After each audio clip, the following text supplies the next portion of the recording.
एक साधु वर्षा के जल में प्रेम और मस्ती से भरा चला जा रहा था कि साधु ने एक मिठाई की दुकान को देखा जहां एक कढ़ाई में गर्म दूध उबाला जा रहा था। तो मौसम के हिसाब से दूसरी कढ़ाई में गर्मा गर्म जलेबियां तैयार हो रही थी। साधु कुछ क्षणों के लिए वहां रुक गया।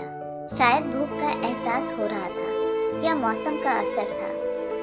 साधु हलवाई की भट्टी को बड़े गौर से देखने लगा। साधु कुछ खाना चाहता था, लेकिन साधु की जेब ही नहीं थी, तो पैसे भला कहाँ से होते। साधु कुछ पल भट्टी से हाथ सेकने के बाद चला ही जाना चाहता था कि नेक दिल हलवाई से रहा ना गया और एक प्याला गरम दूध और कुछ जलेबियां साधु को दे दी। मलंग ने गरम जलेबियां गरम दूध के साथ खाईं और फिर हाथों को ऊपर की ओर उठाकर हलवाई के लिए प्रार्थना की और फिर आगे चल दिया।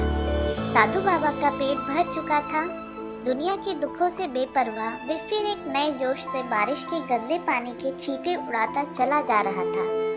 वह इस बात से बेखबर था कि एक युवा नवविवाहिता जोड़ा भी वर्षा के जल से बचता बचाता उसके पीछे आ रहे हैं। एक बार इस मस्त साधु ने बारिश के गंदे पानी में जोर से लात मारी। बारिश का पानी उड़ता हुआ सीधे पीछे आने वाली युवती के कपड़ों को भिगो गया। उस औरत के कीमती कपड़े कीचड़ से लथपथ हो गए। उसके युवा पति से यह बर्दाश्त नहीं हुआ, इसलिए वह आस्तीन चढ़ाकर आगे बढ़ा और साधु को कपड़ों से पकड़कर कहने लगा, अंधा है, तुमको नजर नहीं आता? तेरी हरकत की वजह से मेरी पत्नी के कपड़े गीले हो गए हैं और कीचड़ से भर गए हैं।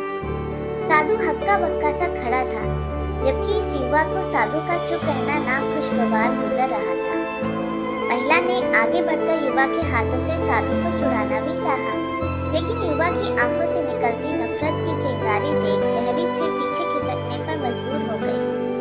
राह चलते राहगीर भी उदासीनता से यह सब दृश्य देख रहे थे, लेकिन युवा के गुस्से को देखकर किसी ने में इतनी हिम्मत नहीं हुई कि उसे रोक पाते और आखिर जवानी के नशे में चूर इस युवक ने एक जोरदार थप्पड़ साधु के चेहरे पर जड़ दिया।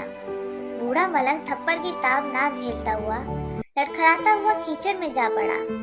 युवक ने जब साधु को नीचे गिरता देखा तो मुस्कुराते हुए वहां से चल दिया। बूढ़े साधु ने आकाश की ओर देखा और उसके होठों से निकला, वाह मेरे भगवान, कभी गरम दूध जलेबियां और कभी गरम थप्पड़, लेकिन जो तू चाहे मुझे भी वही पसंद है। यह कहता हुआ वह एक बार फिर अपने रास्ते पर चल दिया। दूसरी ओर वह युवा जोड़ा अपनी मस्ती को समर्पित अपनी मंजिल की ओर अग्रसर हो गया। थोड़ी ही दूर चलने के बाद वे एक मकान के सामने पहुंचकर रुक गए। वह अपने घर पहुंच गए थे। वो युवा अपनी जेब से चाबी निकालकर अपनी पत्नी से हंसी मजाक करते हुए ऊपर घर की सीढ़ियां तय कर रहा था। बारिश के कारण सीढ़ियों पर फिसलन हो गई थी। अचानक युवा का पैर फिसल गया और वह सीढ़ियों से नीचे गिरने लगा। महिला ने बहुत जोर से शोर मचाकर लोगों का ध्यान अपने पति की ओर आकर्षित करने लगी, जिसकी वजह से काफी लोग तुरंत सहायता के लिए युवा की ओर लपके, लेकिन देर हो चुकी थी। युवक का सिर फट गया था और कुछ ही देर में ज्यादा खून बह जाने के कारण इस नौजवान युवक की मौत हो चुकी थी। कुछ लोगों ने दूर से आते साधु बाबा को देखा तो आपस में कानाफूसी होने लगी कि निश्चित रूप से साधु बाबा ने थप्पड़ खाकर युवा को श्राप दिया है, अन्यथा ऐसे नौजवान युवक का केवल सीढ़ियों से गिरकर मर जाना बड़े अचंभे की बात लगती है। कुछ मनचले युवकों ने यह बात सुनकर साधु बाबा को घेर लिया। एक युवा कहने लगा कि आप कैसे भगवान के भक्त हैं, जो केवल एक थप्पड़ के कारण युवा को श्राप दे बैठे। भगवान के भक्त में रोष व गुस्सा हरगिज नहीं होता। आप तो जरा सी असुविधा पर भी धैर्य ना कर सके। साधु बाबा कहने लगे, भगवान की कसम, मैंने इस युवा को श्राप नहीं दिया। अगर आपने श्राप नहीं दिया तो ऐसा नौजवान युवा सीढ़ियों में से गिरकर कैसे मर गया? तब साधु बाबा ने दर्शकों से एक अनोखा सवाल किया कि आप में से कोई इस सब घटना का चश्मदीद गवाह मौजूद है? एक युवक ने आगे बढ़कर कहा, हाँ, मैं इस सब घटना का चश्मदीद गवाह हूँ। साधु ने अगला सवाल किया, मेरे कदमों से जो कीचड़ उछला था, क्या उसने युवा के कपड़ों को दागी किया था? युवा बोला, नहीं, लेकिन महिला के कपड़े जरूर खराब हुए थे। मलंग ने युवक की बाहों को थामते हुए पूछा, फिर युवक ने मुझे क्यों मारा?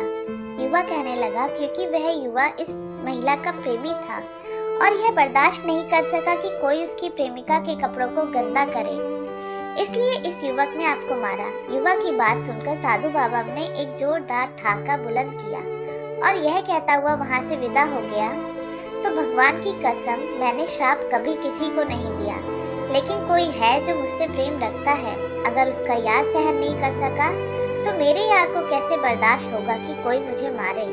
और वह इतना शक्तिशाली है कि दुनिया का बड़े से बड़ा राजा भी उसकी लाठी से डरता है। उस परमात्मा की लाठी दिखती नहीं है और आवाज भी नहीं करती, लेकिन पड़ती है तो दर्द बहुत देती है। दोस्तों, हमारे कर्म ही हमें उसकी लाठी से बचाते हैं, बस कर्म अच्छे होने चाहिए। तो दोस्तों, आपको हमारी कहानी कैसी लगी? अच्छी लगी हो तो हमें कमेंट करके बताइएगा। चैनल पर नए हो तो सब्सक्राइब जरूर कीजिएगा। वीडियो को लाइक एंड शेयर भी कीजिएगा। धन्यवाद।